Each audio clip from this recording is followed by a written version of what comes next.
this the name of this session when Felix and Lars reached out, they basically had an incredible speaker here, and I was asked kind of last minute to do the interview, and I was honored.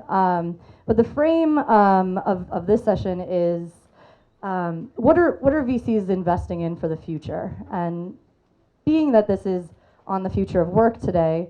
Before we dive in, because we're going to take a couple of paths here, we wanted to make sure we fielded any questions from you. You could be on a conference call in the other room lounging. You're here.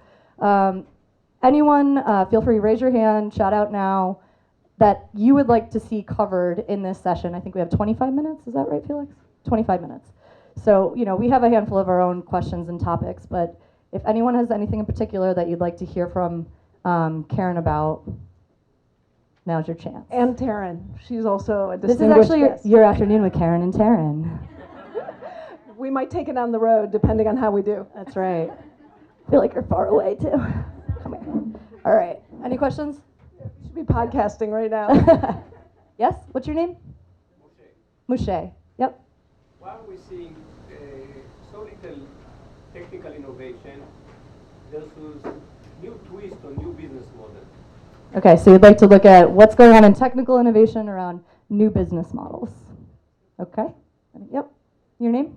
Arthur, just pretty basic, because I feel like money influences the future, where you invest, it makes a huge difference. So just how do you determine and think of priority and kind of like social impact as a term? Social impact through the lens. Is that what I heard? Yeah. So Arthur's question is around identifying what you're investing in, your priorities, through the frame of social impact as well. Cool. One more? Anybody else? Yep, over here.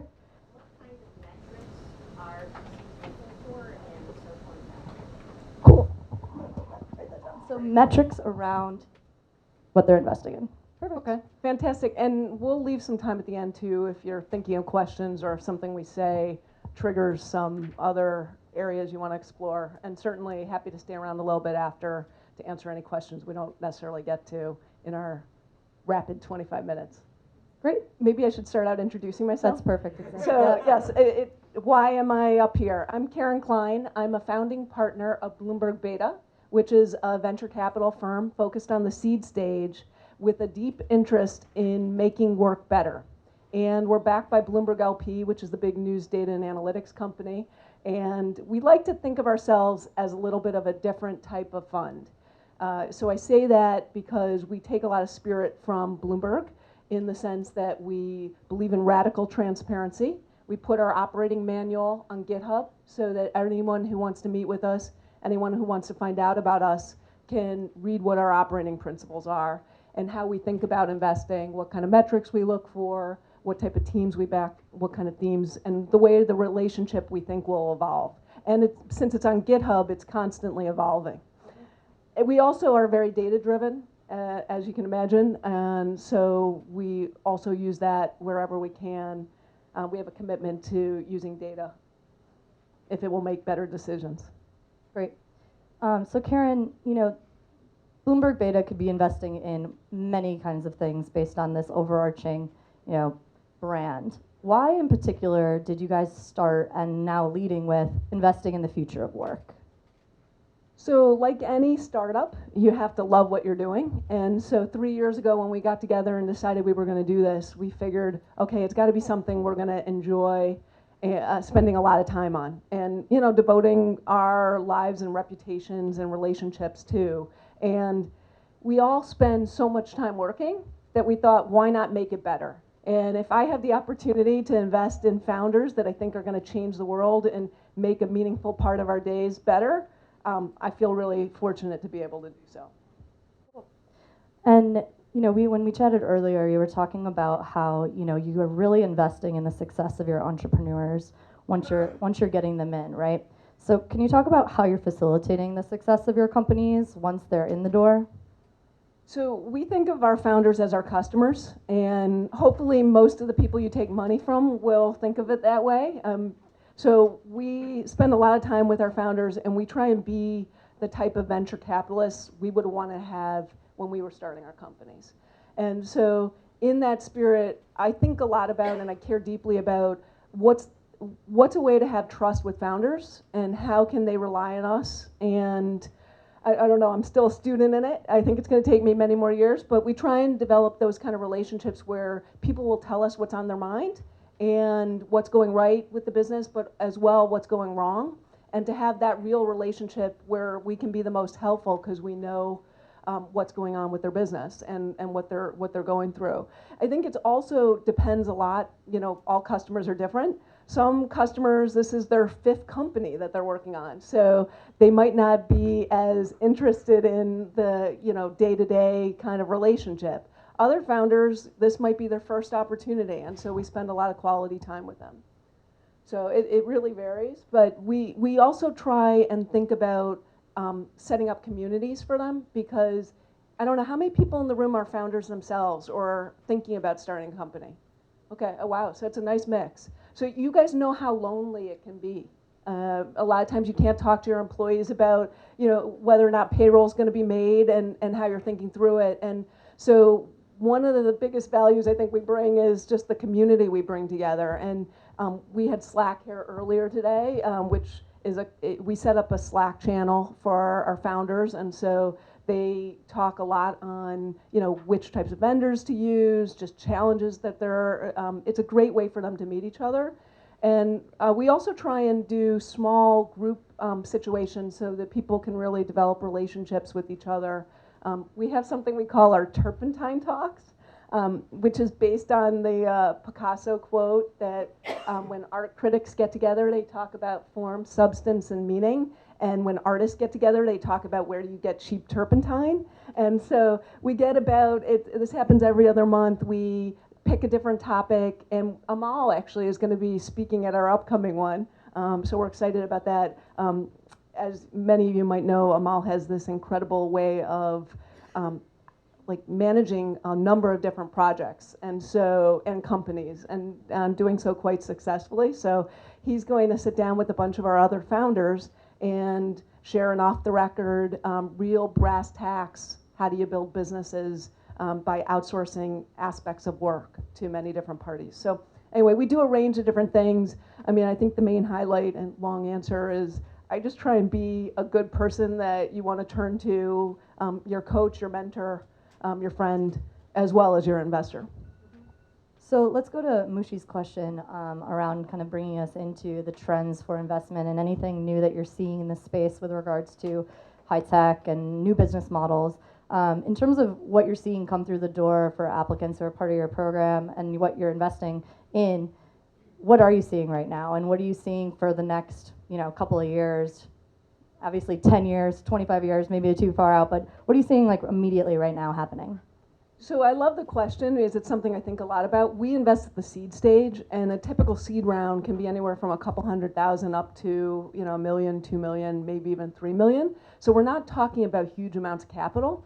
The exciting thing is that over time, that capital is getting to do more. There's just an emergence of a lot of tools, even things like AWS have made it really possible for companies to scale. In terms of your answer, one of the areas I've been most excited about has been machine intelligence. We had Andrew Ng over at Bloomberg yesterday. He's the chief data scientist for Baidu, and he gave this phrase that I love, which is machine intelligence is like electricity, which essentially we think, and for anybody who is a little bit less familiar with this AI buzzword that's circulating around, it's essentially using computers and machinery and automation to synthesize massive amounts of data and come up with answers and output that could be something a person might have done. And so a lot of times the algorithm and math and science behind it takes people who've been studying for years. So the R&D has been born by the universities, and then we're able and fortunate enough to invest in some of those companies that are happening. I'd love to see there be more innovation on deeper tech. It just requires a lot more capital. In our portfolio, we backed a few hardware companies, but it's just harder to do with the amount of money that we're investing. So I think when it comes to answering your question more specifically, we are going to see a lot of things that can be accomplished with a certain amount of capital coming from the venture capital institutions. And then I'm hopeful that the other, like big companies, as well as things like Kickstarter, might form and support some of the other opportunities. Cool. That's actually a great segue because I feel like in an era of high tech and machine learning and robots, you have this, there is this fear underlying in the human psyche around like, well, am I going to be replaced? Or what that means for the workplace, what that means for startups, what that means for business. So talk us through, in an era that this is all happening in real time, how do companies really retain and build people and talent internally and build their culture so that it's about pushing the boundaries and acknowledging that fear and talking about it, but leveraging and building the right people and keeping the right people on the bus? Like how should companies and how are you seeing companies handle this? So two things. One, there is a lot of, and I'm excited to hear about the folks who are talking about AI and machine intelligence a little bit later, as well as this morning. There is going to be massive change. We at my team at Bloomberg Beta, as well as Bloomberg in conjunction with New America, have formed a commission to focus on the future of work and do some of the research to see what the implications are really going to be. I personally am not, I've heard ranging from 5% to 70% in terms of the amount of jobs that are going to be automated or have some implications from automation. I tend to be a little more optimistic on these things. I do think there will be dislocations and we have to think about things like basic income and be more proactive in preparing for it. But all that being said, I'm also really optimistic. If you look at changes, we were joking around about the washing machine. Like there's a lot of things that technology has done that has freed up our capacity. And I know in particular, one of the areas I spend a lot of time investing in is security. And unfortunately, the world just keeps getting more, the bad guys keep getting badder. And the sophistication of technology enables them to do a lot more. And whereas humans used to be able to analyze threats, it's becoming more challenging. So I actually look at technology as an opportunity for us because it's able to synthesize a lot of data and tell us about concerns we might not have been able to watch. So there are situations where technology will be making work better for us. So it's not all doom and gloom. That's the first caveat. Now the second part to your question is another area. Future work is so awesome, right? Like there's so many great areas we get to spend work time with. Awesome. Yes, work awesome. It is. And so has that been said about 50 times today? Yeah, we should add a few more. Work awesome, work awesome. Work. Yeah, I loved your tweet. That was great. So people is another area I care deeply about. Like from when I started my own business to when I worked with Mike Milken, who would say about the power of human capital. I mean, I see it firsthand, and to me, that's what's happening, and that's one of the biggest challenges in companies. And so another area of great interest to us is how do you recruit, retain, and train the best people in your companies. And we're seeing a fascinating thing. Morgan, who's on my team, who's here, we're seeing that there's been research that the best developers are 10x better than the average person on a team. I mean, there's just such high variety, and I think there's a lot of tools that are making those folks even better. And so it becomes risky because you're so dependent on these all-stars.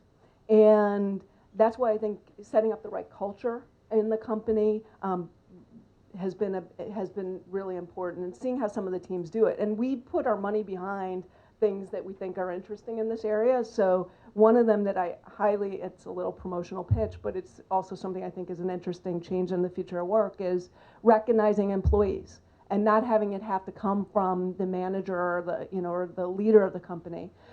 There's a company based out in Brooklyn. Well, they've just actually moved into the city, and it's called Bonusly. And what it does is it allows you to share feedback. It interoperates with Slack, and you can grant rewards to people for when they do good work.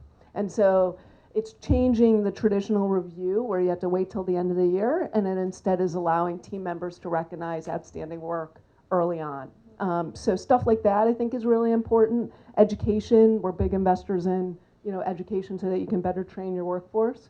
And I just think these kind of tools and being present and helpful to your employees and giving them the right level of responsibility is what we all need to keep thinking about. So let's get nitty gritty into the nuts and bolts around the culture and the people. If the lens is, investing in the future means investing in the right people and the right kind of culture, talk us through like what you're seeing right now and what you see as the future for the type of person and the type of team that is going to be a part of the future of work. Like what's working, what personalities, demographics, who needs to be in the room?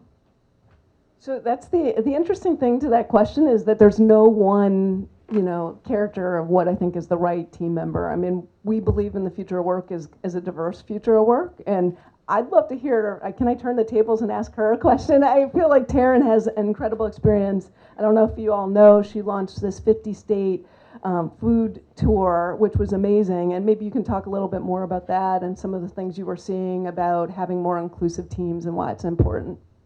Sure. Amal's about to pull the curtains, but Encouraging you to take some questions. So okay, I'll answer. Okay, I'll answer that question. Happy to, and then would love any questions from the audience for Karin. Last year I did a 50-state tour, engaging people around the country for LGBT equality through a twist on the BLT sandwich. Yes, that's the reaction we wanted. It was about more of a social enterprise model to engaging communities of people normally not engaged by in the LGBT movement, so straight allies and people outside of New York, DC, San Francisco, and LA. We went out across the country, had a diverse team of 4. My co-founder and myself had 2 other people, and 55 cities, 50 states, restaurants and LGBT organizations.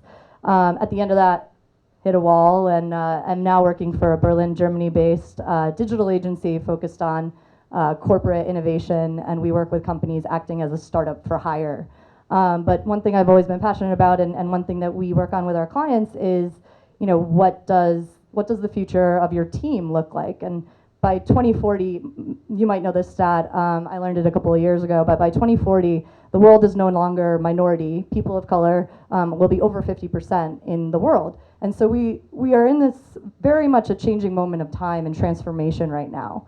And making sure there's an intention behind where and how we build our teams, both at the startup level and at the corporate level right now, because right now this is not only the right thing to do, which oftentimes I think people are like, oh, we're investing in diversity. It's like, no, yes, and this is a business imperative for people. You have women earning higher ed degrees more than men now at the highest rate we've ever seen. And this is a big shifting landscape in terms of emerging markets, in terms of just new product and market development. So we always make the case in terms of teams with our clients around making sure you're putting intention to not just if you're the I love my white straight dudes, my brother, my dad, big hearts. All my guys, and I can honestly say that they're often the ones that are saying, where, I just can't find any women, where are all the women? And I'm like, where are you looking?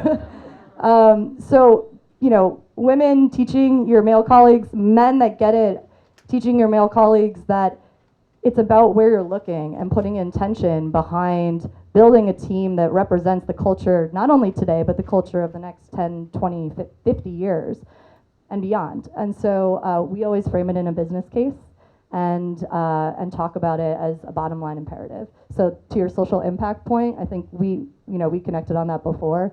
And in terms of priorities around team, I'm on the corporate innovation side, but I know on the investment side as well, it's about making that a part of the business imperative. Questions? at least she said the word questions. Right, maybe one. He's the only one with his hand up. What's your name? Paul, your only question. So you talked a little bit about diversity. So I'm interested to know in terms of PC, what you guys want, how do you ensure that the ideas that you're getting is reflective of the demographic, right? Because I think a lot of the money that we're investing in PC is not going to people of color or women. And they don't have that access